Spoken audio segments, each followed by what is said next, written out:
ಡಾಲಾಯ್ತ್ ಅವರ ಸಾರಥ್ಯದಲ್ಲಿ the Friday Times news.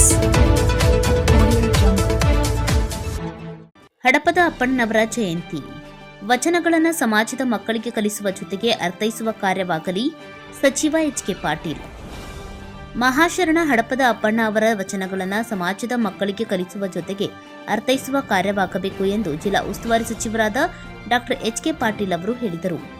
ನಗರದ ಡಾ ತೋಂಟದ ಸಿದ್ದಲಿಂಗ ಮಹಾಸ್ವಾಮಿಗಳ ಶಿವಾನುಭವ ಮಂಟಪದಲ್ಲಿ ಜಿಲ್ಲಾಡಳಿತ, ಜಿಲ್ಲಾ ಪಂಚಾಯತ್ ಹಾಗೂ ಕನ್ನಡ ಮತ್ತು ಸಂಸ್ಕೃತಿ ಇಲಾಖೆ ಇವರುಗಳ ಸಹಯೋಗದಲ್ಲಿ ರವಿವಾರ ಏರ್ಪಡಿಸಲಾದ ಹಡಪದ ಅಪ್ಪಣ್ಣನವರ ಜಯಂತಿಯನ್ನು ಉದ್ಘಾಟಿಸಿ ಸಚಿವರು ಮಾತನಾಡಿದರು.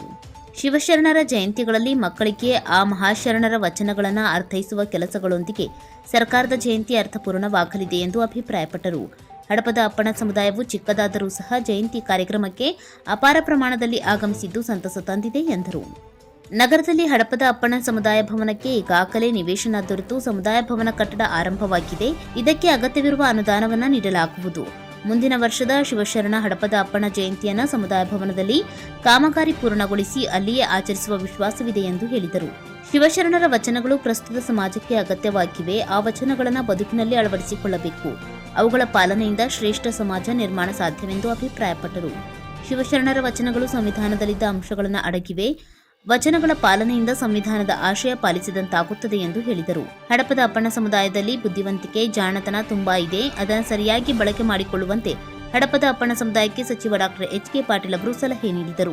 ತ್ರಿವಿಧ ದಾಸೋಹಿ ಪೂಜ್ಯ ಶ್ರೀ ಜಗದ್ಗುರು ಡಾ ತೋಂಟದ ಸಿದ್ದರಾಮ ಮಹಾಸ್ವಾಮಿಗಳು ಕಾರ್ಯಕ್ರಮದ ಸಾನ್ನಿಧ್ಯ ವಹಿಸಿ ಮಾತನಾಡಿ, ಸಮಾಜದಲ್ಲಿನ ಜಾತಿ, ಮತ, ಪಂಥ ತೊಡೆದು ಹಾಕಲು ಹೋರಾಟ ನಡೆಸಿದ ವಿಶ್ವಗುರು ಬಸವಣ್ಣನವರ ಆಪ್ತರಾಗಿದ್ದರು ಹಡಪದ ಅಪ್ಪಣ್ಣ. ಬಸವಣ್ಣನವರ ಮಹಾಮನೆಯ ಮುಖ್ಯಸ್ಥರಾಗಿ ಸಹ ಅವರು ಕಾರ್ಯ ಮಾಡಿದ್ದಾರೆ ಎಂದರು.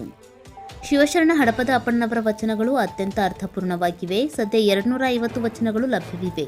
ಹಡಪದ ಅಪ್ಪಣ್ಣನವರಂತೆ ಅವರ ಧರ್ಮಪತ್ನಿ ಲಿಂಗಮ್ಮ ತಾಯಿಯವರು ಸಹ ಮಹಾನ್ ಶಿವಶರಣೆಯಾಗಿದ್ದರು.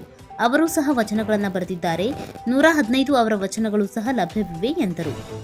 ಶಿವಶರಣರ ಆದರ್ಶ ಮೌಲ್ಯಗಳನ್ನು ಜೀವನದಲ್ಲಿ ಅಳವಡಿಸಿಕೊಳ್ಳಬೇಕು.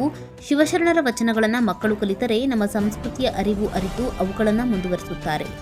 ಮಕ್ಕಳಿಗೆ ಶಿಕ್ಷಣದ ಜೊತೆಗೆ ಸಂಸ್ಕೃತಿಯ ಬಗ್ಗೆಯೂ ಅರಿವು ಮೂಡಿಸಬೇಕಿದೆ. ಶಿಕ್ಷಣದಿಂದ ಮಾತ್ರವೇ ಪರಿಪೂರ್ಣ ವಿಕಾಸ ಸಾಧ್ಯವಿದೆ ಎಂದು ಅಭಿಪ್ರಾಯಪಟ್ಟರು. ಹಡಪದ ಅಪ್ಪಣ್ಣ ಸಂಘದ ಜಿಲ್ಲಾ ಅಧ್ಯಕ್ಷ ಮೋಹನ್ ಚಂದಪ್ಪನವರ್ ಪ್ರಾಸ್ತಾವಿಕವಾಗಿ ಮಾತನಾಡಿ, ಶಿವಶರಣ ಹಡಪದ ಅಪ್ಪಣ್ಣನವರ 890ನೆಯ ಜಯಂತಿ ಇದಾಗಿದೆ. ಈ ಜಯಂತಿಯನ್ನು ಡಾ ತೋಂಟದ ಸಿದ್ದಲಿಂಗ ಮಹಾಸ್ವಾಮಿಗಳ ಶಿವಾನುಭವ ಮಂಟಪದಲ್ಲಿ ಆಚರಿಸಲು ಅವಕಾಶ ಮಾಡಿಕೊಟ್ಟ ಸರ್ವರಿಗೂ ವಂದನೆಗಳು ಎಂದರು. ಹುಲಕೋಟಿ ಮುಖ್ಯ ಶಿಕ್ಷಕರಾದ ಎ.ವಿ. ಪ್ರಭು ಅವರು ಹಡಪದ ಅಪ್ಪಣ್ಣನವರ ಜೀವನ ಮತ್ತು ಸಂದೇಶ ಕುರಿತು ಉಪನ್ಯಾಸ ನೀಡಿದರು. ನಗರಾಭಿವೃದ್ಧಿ ಪ್ರಾಧಿಕಾರದ ಅಧ್ಯಕ್ಷರಾದ ಅಕ್ಬರ್ ಸಾಬ್ ಬಬರ್ಜಿ, ಹೆಚ್ಚುವರಿ ಜಿಲ್ಲಾಧಿಕಾರಿ ಅನ್ನಪೂರ್ಣ ಎಂ, ಎಸ್.ಎನ್. ಬಳ್ಳಾರಿ, ಕಲ್ಲಪ್ಪ ಹಡಪದ್, ಬಸವರಾಜ್ ಕಡೆಮನಿ, ಪ್ರಭು ಬುರ್ಬುರೆ, ಸೋಮಣ್ಣ ಹಡಪದ್, ಸೋಮು ಲಮಾಣಿ, ಕನ್ನಡ ಮತ್ತು ಸಂಸ್ಕೃತಿ ಇಲಾಖೆಯ ಸಹಾಯಕ ನಿರ್ದೇಶಕ ವೀರಯ್ಯಸ್ವಾಮಿ ಬಿ ಸೇರಿದಂತೆ ಮುಂತಾದವರು ಉಪಸ್ಥಿತರಿದ್ದರು.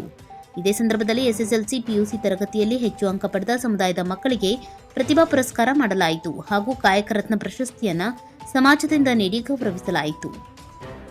The Friday Times news Gadag.